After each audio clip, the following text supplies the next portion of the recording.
नमस्कार दोस्तों, मेरा नाम है रंजीत और आप देखना शुरू कर चुके हैं देश के संविदा कर्मियों का लोकप्रिय नेटवर्क न्यूज 444 न्यूज नेटवर्क। तो दोस्तों, एक बार फिर आपका हमारे चैनल में स्वागत है, हार्दिक अभिनंदन है। तो दोस्तों, अभी की महत्वपूर्ण खबर, केंद्र की मोदी सरकार के तरफ से महत्वपूर्ण अपडेट। देश के तमाम आशा कार्यकर्ता, आंगनबाड़ी सेविका, सहायिकाओं के लिए बहुत ही बढ़िया अपडेट निकल कर आ रही है। वेतन वृद्धि का महत्वपूर्ण अपडेट हम आपको देने जा रहे हैं। पूरा खबर आपको जो है कि देखना है। उससे पहले यदि चैनल पर नए हैं तो चैनल को सब्सक्राइब, वीडियो को लाइक और शेयर कर दीजिए। दोस्तों, आइए बढ़ते हैं केंद्रीय कैबिनेट से प्रस्तावित मंजूरी हेतु। जो केंद्रीय कैबिनेट मंजूरी देने जा रही है, आशा कार्यकर्ता, आंगनबाड़ी सेविका, सहायिका का बेम्पर वेतन वृद्धि, जो सुप्रीम कोर्ट के आदेश के आलोक में होने जा रहा है। तो स्टेप बाय स्टेप सारा खबर हम आपको बता देंगे। एक बार और आपसे अनुरोध है,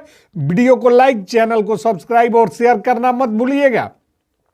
तो दोस्तों, आइए बढ़ते हैं बिना देरी किए हुए खबरों की ओर। तो प्रधानमंत्री नरेंद्र मोदी यानी कि मोदी सरकार जल्दी ही देश के तमाम आशा कार्यकर्ता एवं आंगनबाड़ी सेविका, सहायिकाओं को बड़ा तोहफा देने की तैयारी में जुटी हुई है। आपको बताते चले कि सुप्रीम कोर्ट ने अलग अलग फैसलों में केंद्र व राज्य सरकारों को यह निर्देश दिया था कि देश में सरकारी विभागों में कार्यरत महिलाओं एवं कर्मियों की बदहाली दूर क्यों नहीं होती। समान काम का समान वेतन के भी फैसले सुप्रीम कोर्ट के द्वारा किए गए, जिनमें आंगनबाड़ी सेविका, सहायिका और आशा कार्यकर्ताओं का उल्लेख कर केंद्रीय कैबिनेट को जो है कि केंद्र सरकार से जो है कि सवाल पूछे गए और जो है कि राज्य सरकारों को जो है हलफनामा दाखिल करने का निर्देश केंद्रीय सरकार सहित राज्य सरकारों को सुप्रीम कोर्ट के द्वारा दिया गया था। सुप्रीम कोर्ट ने केंद्र सरकार से पूछा था कि देश के अलग अलग राज्यों में आशा, आंगनबाड़ी कार्यकर्ता सहित तमाम तरह के जो कर्मचारी कार्य कर रहे हैं, जिनको मानदेय के रूप में दिया जा रहा राशि पर्याप्त नहीं है और न्यूनतम मजदूरी से भी कम दिया जाना दुर्भाग्यपूर्ण है। आखिर इसका कारण क्या है और ऐसा क्यों हो रहा है और केंद्र सरकार इस पर कब तक कार्रवाई करेगी, इसका हलफनामा दायर करने का निर्देश माननीय सुप्रीम कोर्ट के द्वारा जो है कि केंद्र के मोदी सरकार को दिया गया था। इसके जवाब में केंद्रीय कानून मंत्रालय ने मोदी सरकार को सुझाव दिया था कि सरकार को जितना जल्दी हो सके इस पर कार्रवाई करनी चाहिए। तब मोदी सरकार ने कानून मंत्रालय के सलाह से सुप्रीम कोर्ट के आदेश के आलोक में देश में कार्यरत आंगनबाड़ी सेविका एवं सहायिकाओं सहित आशा कर्मियों को दिए जा रहे मानदेय की समीक्षा करवाया और पाया कि वाकई में इन महिलाओं को दिया जा रहा राशि, जो मानदेय के रूप में प्रोत्साहन के रूप में राज्यांश और केंद्रांश को मिलाकर दिया जाता है, वह न्यूनतम मजदूरी से भी कम है, जिसकी वजह से और इसके लिए किसी न किसी राज्य की आशा कार्यकर्ता और आंगनबाड़ी सेविका, सहायिका हमेशा आंदोलनरत रहती है। किसी न किसी स्टेट में आंदोलन जारी रहता है, चलते रहता है। यह जो है कि समीक्षा में बातें प्रकाश में आई।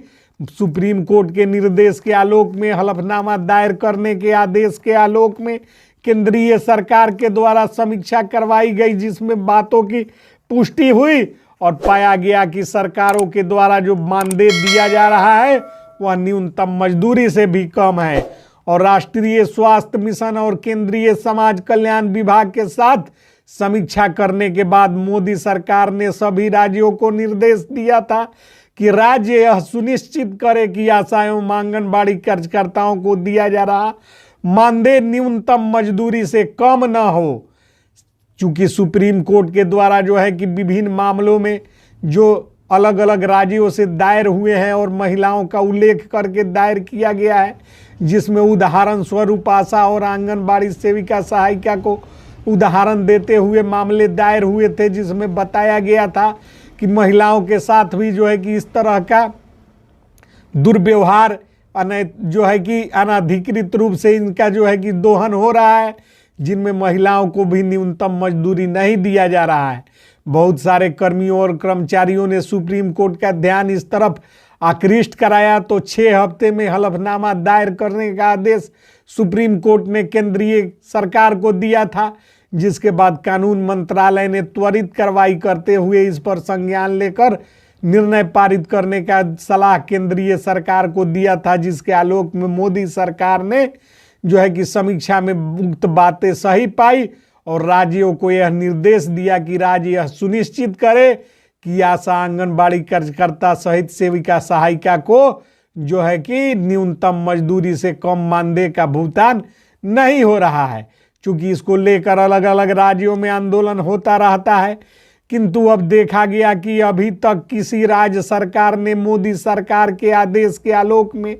आशा कार्यकर्ता एवं आंगनबाड़ी सेविका सहायिका के मानदेय में वृद्धि नहीं किया, जिसकी वजह से मोदी सरकार ने आशा कर्मियों और आंगनबाड़ी सेविका सहायिका को केंद्रीय प्रोत्साहन राशि और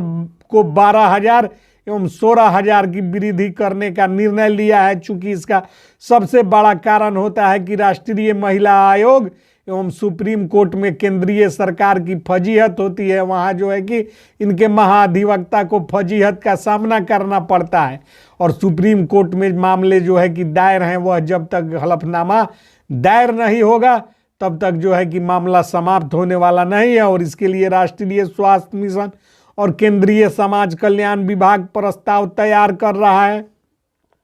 जिस पर केंद्रीय कमेटी जो होती है, केंद्रीय कैबिनेट की कमेटी की मुहर लगते ही आशा कार्यकर्ता एवं आंगनबाड़ी सेविका सहायिका का मानदेय 12,000 क्रमशः 18,000 हो जाएगा। और इसके साथ ही केंद्र सरकार का हलफनामा राष्ट्र सुप्रीम कोर्ट में दायर करना होगा, जिसमें बढ़े हुए मानदेय का पूरा ब्यौरा होगा, तब जाकर सुप्रीम कोर्ट में लंबित मामले समाप्त हो पाएंगे। वरना जो है कि केंद्रीय सरकार को सुप्रीम कोर्ट हड़काती रहेगी और अब तक मानदेय वृद्धि में हुए विलंब का कारण राज्य और केंद्र सरकारों के बीच समन्वय की कमी बताई जा रही है। केंद्र सरकार राज्य के जिम्मे सौंप रही थी और राज्य जो है कि उसका अनुपालन नहीं कर रहे थे, किंतु सुप्रीम कोर्ट के दबाव में केंद्र सरकार ने स्वयं जो है कि केंद्रांश की राशि को बढ़ाकर न्यूनतम उनके निर्धारित दिए जा रहे प्रोत्साहन राशि को न्यूनतम मजदूरी से अधिक करने के लिए स्वयं तैयार हो गई है। और केंद्र सरकार को यह एहसास हो गया है कि राज्य सरकारें चाहे जो करे, लेकिन केंद्र सरकार जो है कि आगे बढ़कर जो है कि इस कार्य को करने के लिए तैयार है और जो है कि वेतन वृद्धि का पूरा परफॉर्मा केंद्र ने तैयार कर लिया है। और उसके आधार पर जो है कि आशा कार्यकर्ता आंगनबाड़ी सेविका सहायिकाओं का जो है कि वेतन वृद्धि करने हेतु केंद्रीय कैबिनेट में प्रस्ताव जाएगा और जो है कि अब राष्ट्रीय महिला आयोग और सुप्रीम कोर्ट में भी उसका फजीहत नहीं होगा। इसलिए केंद्र सरकार ने स्वयं जिम्मेवारी ली है। अब मानदेय 12,000 एवं 18,000 करने की तैयारी पूरा हो गया है। अब यह देखना दिलचस्प होगा